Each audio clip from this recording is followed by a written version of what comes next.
오늘 말씀에는 예수님의 위대한 선언이 있습니다.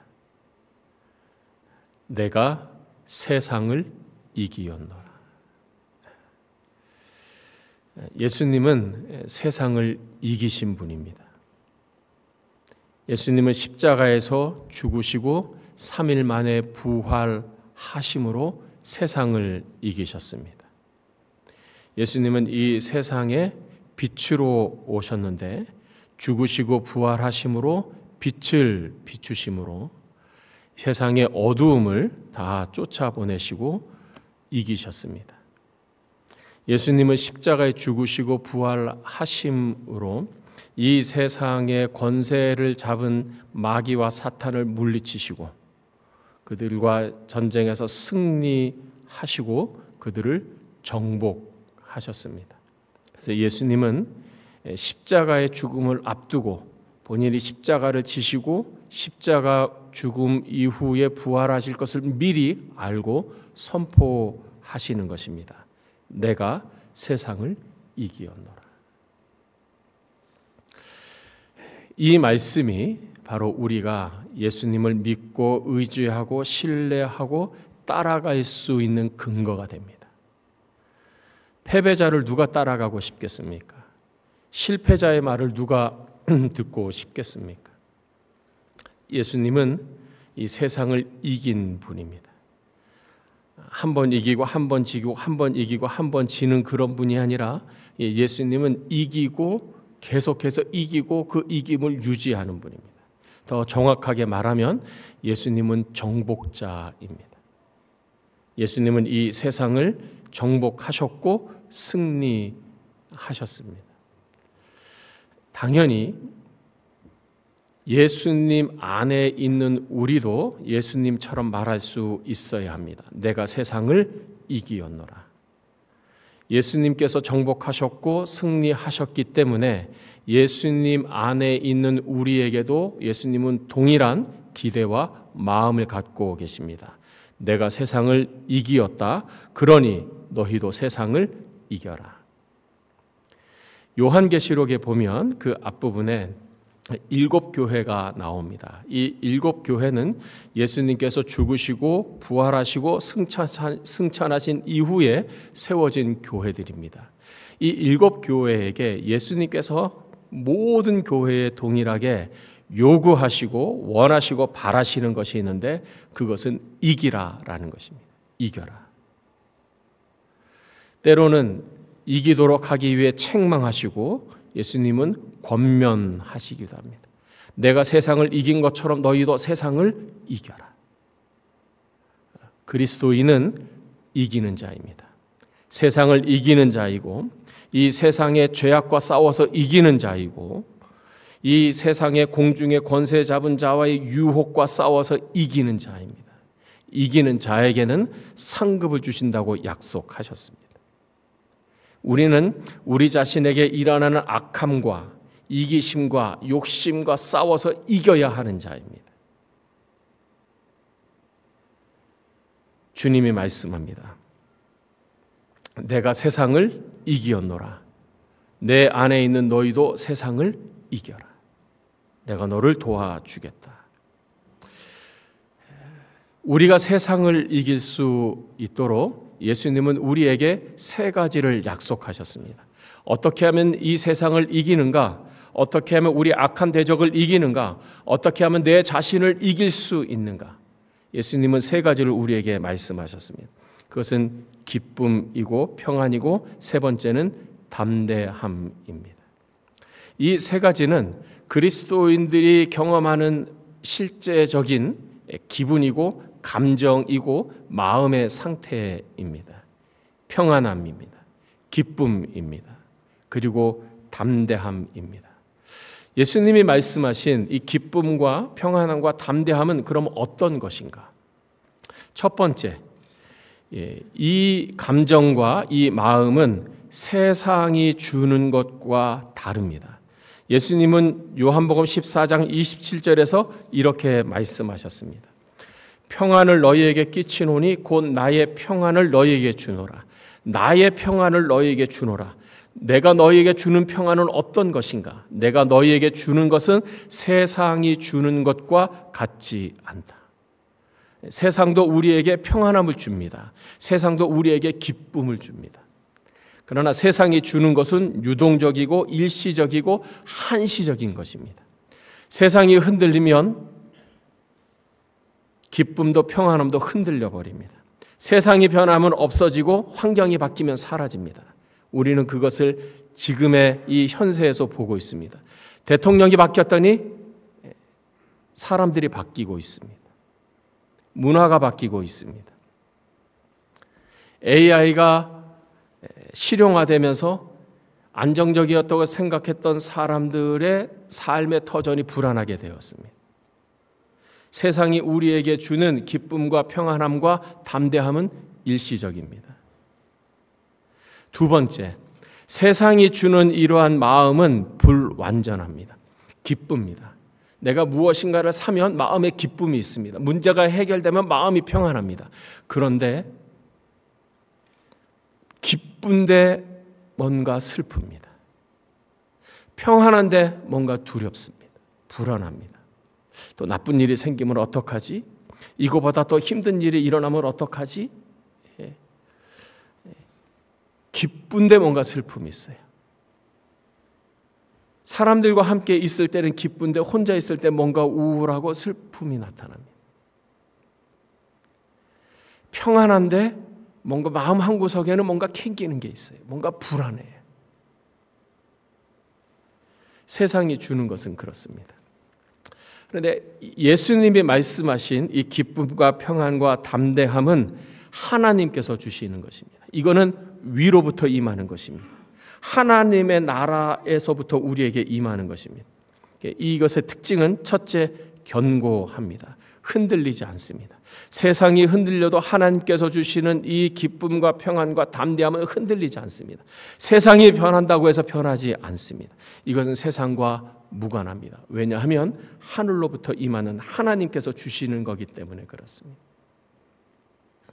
특별히 문제가 있습니다. 생각지 못한 어려운 일이 생깁니다. 그런데 마음은 기쁩니다.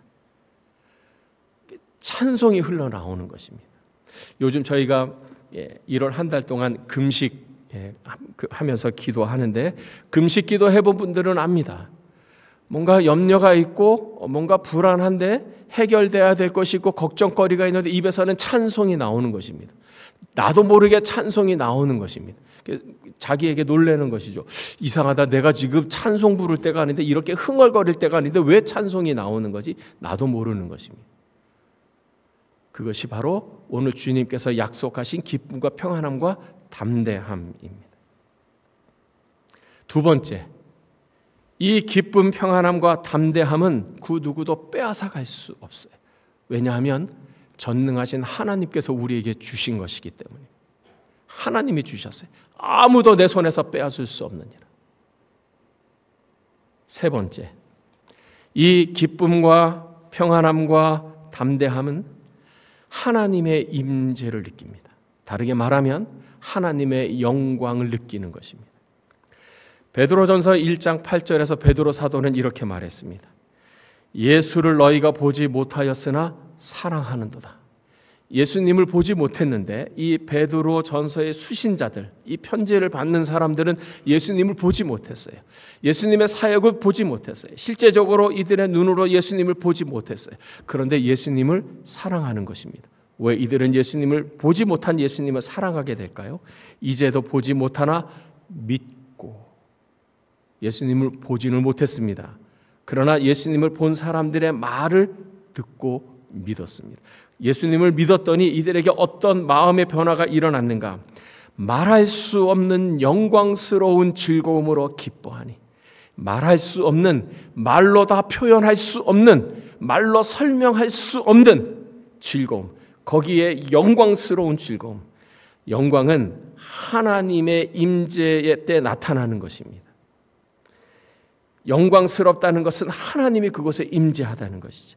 말할 수 없는 영광스러운 즐거움으로 기뻐하니. 영어로는 inexpressible and glorious joy. 뭔가 말을 해야 되겠는데 설명할 길이 없는 거예요. 설명하기 위해서 말을 더 하면 내 말이 내가 본 것, 느낀 것을 점점 더 제한하는 거예요. 차라리 말을 하지 않는 것이 더 나은 것입니다. 여러분 그런 경험 있으시죠? 너무 웅대하고 너무 장엄한 것을 봤어요. 이것을 설명해야 되겠는데 설명할수록 이것을 내가 스스로 제한해 버리는 거예요. 그것이 inexpressible. 하나님께서 주시는 기쁨이 그래요. 여기에는 말로 다 설명할 수 없는 기쁨이 있고 하나님의 영광스러운 임재가 있는 아름답고 거룩한 기쁨이 있는 것입니다. 달라요. 세상이 주는 것과 다릅니다. 여러분께 질문 하나 드리겠습니다. 여러분은 바로 이 말로 다 설명할 수 없는 영광스러운 즐거움을 경험해 보셨습니까? 예수님이 말씀하고 있는 이 기쁨과 평안함이 바로 이것입니다. 영광스러운 임재, 거룩하신 하나님의 현현, 이 모든 것들을 그로 인해서 오는 그 기쁨, 말로 다 표현할 수 없는 이 기쁨을 누리시기를 주님의 이름으로 축복합니다. 경험할 수 있는 것이냐? 내 삶에서 내가 체험할 수 있는 것이냐? 그냥 너무 이상적인 것 아니냐? 이것을 체험한 사람들이 있습니다. 사도행전에 보면 사도행전 2장에 이 말로 다 표현할 수 없는 영광스러운 기쁨을 체험한 사람이 있습니다. 사도행전 2장 44절에서 47절에 이들을 이렇게 설명합니다. 믿는 사람이 다 함께 있어 모든 물건을 서로 통용하고 재산과 소유를 팔아 각 사람의 필요에 따라 나눠주며 날마다 마음을 같이하여 성전에 모이기를 힘쓰고 집에서 떡을 떼며 기쁨과 순전한 마음으로 음식을 먹고 하나님을 찬미하며 또 온 백성에게 칭송을 받으니 주께서 구원받는 사람을 날마다 더하게 하시니. 이들은 그냥 주는 것이 너무 기쁜 거예요. 우리의 본성과 다르지요. 우리의 본성은 내가 갖고 소유하고 유지하고 있을 때 기쁘지요. 그런데 이 사람들은 우리의 본성과 다르게 그냥 주는 것이 너무 기쁜 거예요. 소중한 것을 주고 도움이 필요한 사람에게 주고 가난한 사람에게 나누어 주는데 그것이 너무너무 기쁜 거예요.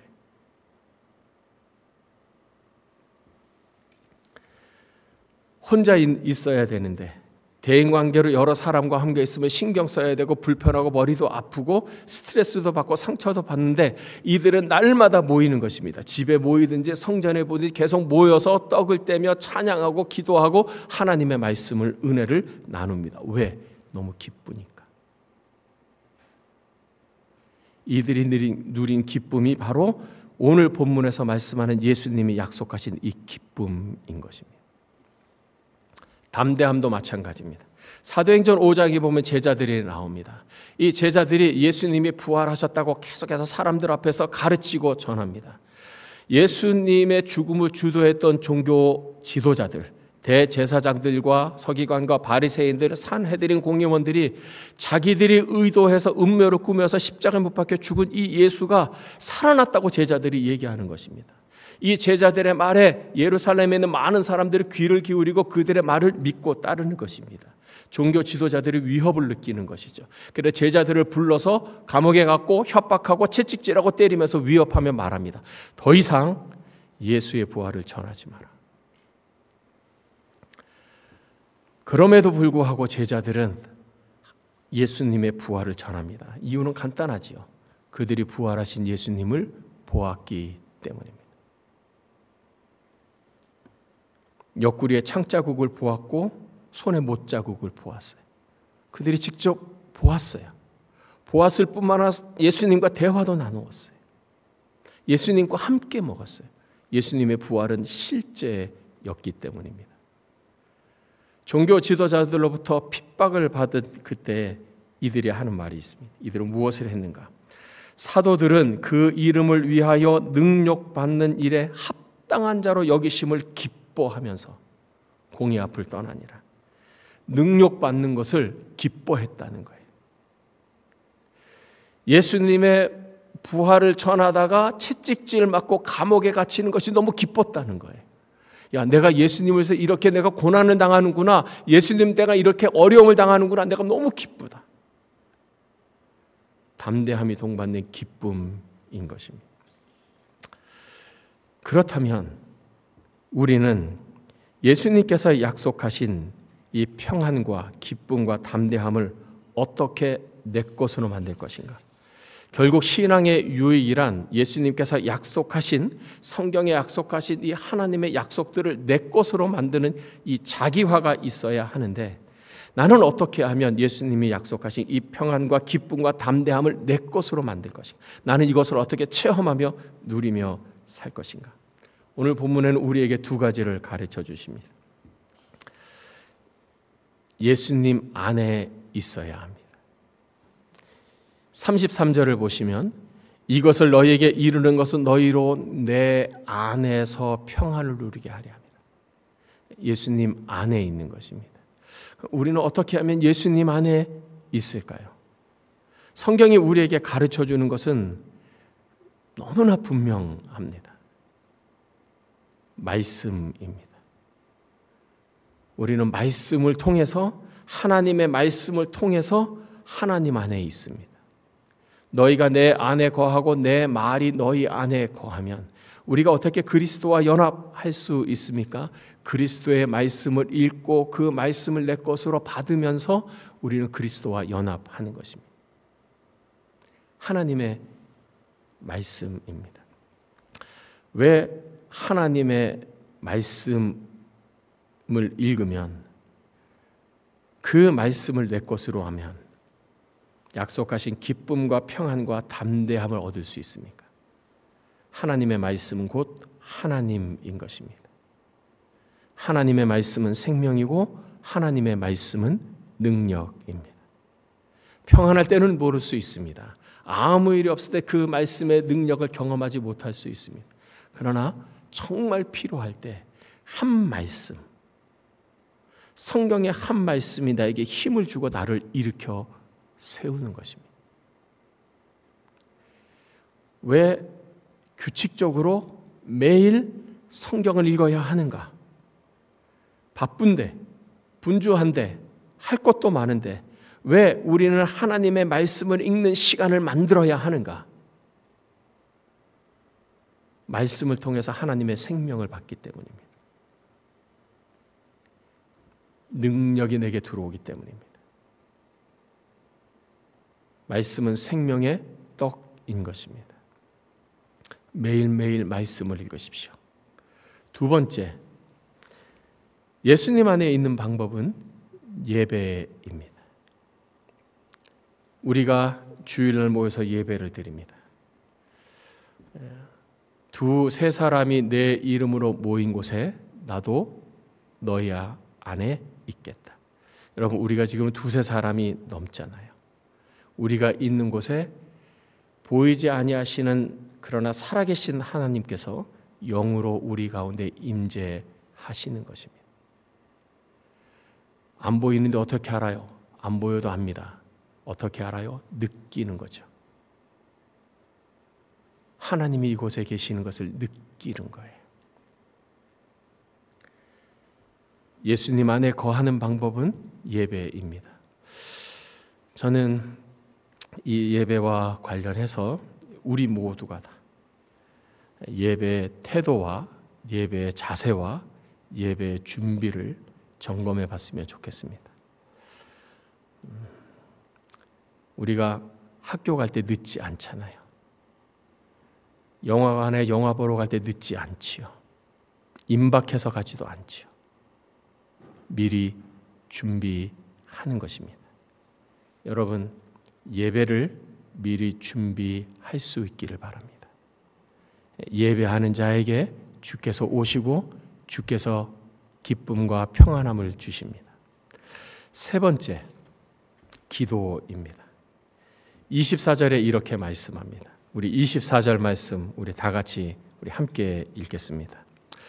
지금까지는 너희가 내 이름으로 아무것도 구하지 아니하였으나 구하라 그리하면 받으리니 너희 기쁨이 충만하리라. 구하라. 세 번째 방법은 간구입니다. 간구하는데 무엇을 구할 것인가? 우리가 기쁨과 평안함과 담대함을 위해서 무엇을 구할 것인가? 우리가 구해야 할 것이 있습니다.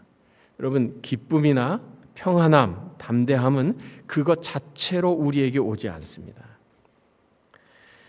이 기쁨과 평안함과 담대함은 어떤 것들의 결과요? 산물입니다. 아무 일도 일어나지 않았는데 그냥 기쁘고 평안할 수는 없습니다. 무엇인가 일어났는데 그 일어난 일로 인한 결과가 기쁘고 평안하고 담대한 것입니다. 내가 누구로부터 정말 값진 선물을 받았을 때 기쁩니다. 머리를 아프게 하는, 골치 아프게 하는 문제가 있는데 그 문제가 해결됐을 때 평안함을 느낍니다. 내가 힘이 없어 두려운데 누군가 나를 지지해주고 나를 도와주는 분이 있을 때 담대함이 생기는 것입니다.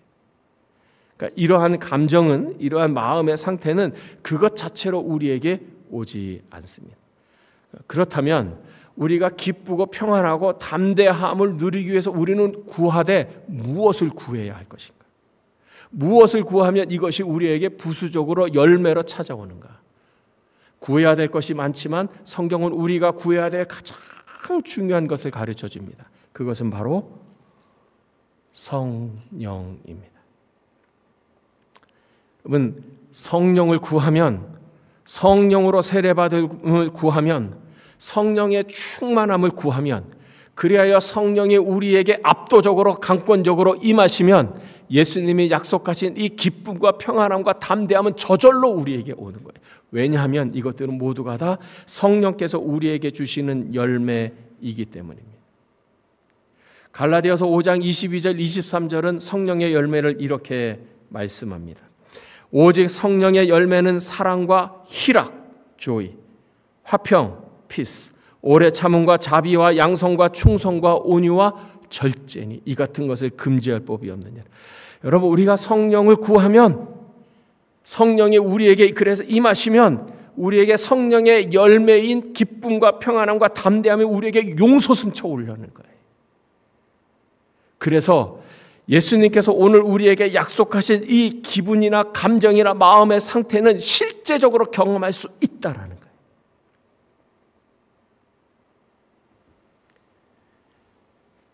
이런 기쁨과 평화와 평안과 담대함을 누리면 우리는 세상을 승리할 수 있었다.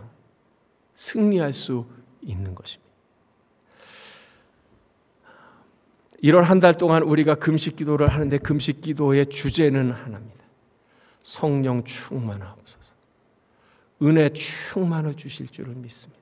성령이 충만하면 곧 은혜 충만함이죠. 저는 기도하면서 꿈을 꿉니다. 상상을 합니다. 우리 교회에 성령으로 충만함이 일어난다면, 성령으로 세례를 받으면 우리 교회가 어떻게 될까? 난리 날 겁니다. 너무 기뻐서, 너무 좋아서, 너무 행복해서. 한 사람이 성령으로 세례를 받아도 그곳이 변하는데, 우리 교회에 우리 성도들의 성령으로 세례를 받고 성령 충만하면 이 에드몬턴이 변화될 거예요. 들썩들썩할 거예요. 너무 기쁘니까, 너무 평안하니까, 너무 담대하니까 이것을 내가 나 혼자만 킵할 수 없던 거예요. 너무너무 좋으니까. 그래서 나가서 전하는 거지요. 나누는 거지요. 예수님께서 죽으시고 부활하시고 40일 정도 계신 후에 승천하셨는데, 승천하시기 바로 전에 예수님께서 제자들에게 하신 말은 하나입니다. 예루살렘을 떠나지 마라. 너희는 몇 날이 못되어 아버지께서 약속하신 것을 받으리라. 그게 무엇인가? 성령으로 세례를 받으리라. 에베소서 5장 18절 말씀, 성령의 충만함을 받아라. 세례를 받는 것과 충만함은 똑같은 말입니다.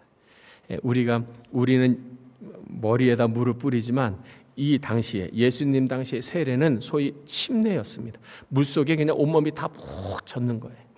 물속에 푹 들어갔다 나오면 머리서부터 발끝까지 모두가 다 물에 젖는 것이죠. 그 세례인데, 성령 세례라는 것은 성령으로 머리서부터 발끝까지 다 젖어버리는 거예요. 그래서 이 사람은 툭 치면 성령, 툭 치면 성령이 나오는 거예요. 그럼 우리가 이러면 얼마나 행복할까요?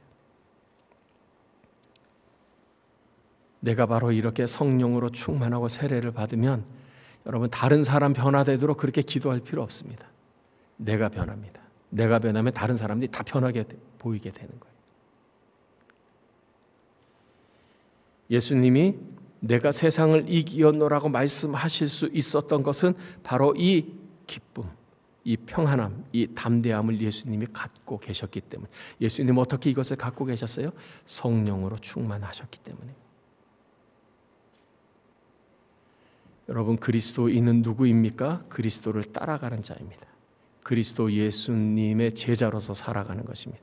우리는 어떻게 하면 그리스도 예수처럼 살아갈 수 있을까요? 어떻게 하면 예수님의 제자로서 살아갈 수 있을까요? 기쁨과 평안함과 담대함을 가지면 됩니다. 어떻게 이것을 가질 수 있습니까? 너무나 쉬운 한 가지 방법을 가르쳐 주셨어요. 성령으로 세례를 받으라. 성령의 충만함을 받으라. 사랑하는 성도 여러분, 우리 모두가 다 성령으로 세례받기를 축복합니다. 성령으로 충만해지기를 축복합니다. 그러면 우리도 예수님처럼 세상을 이기었노라 말할 수 있을 것입니다.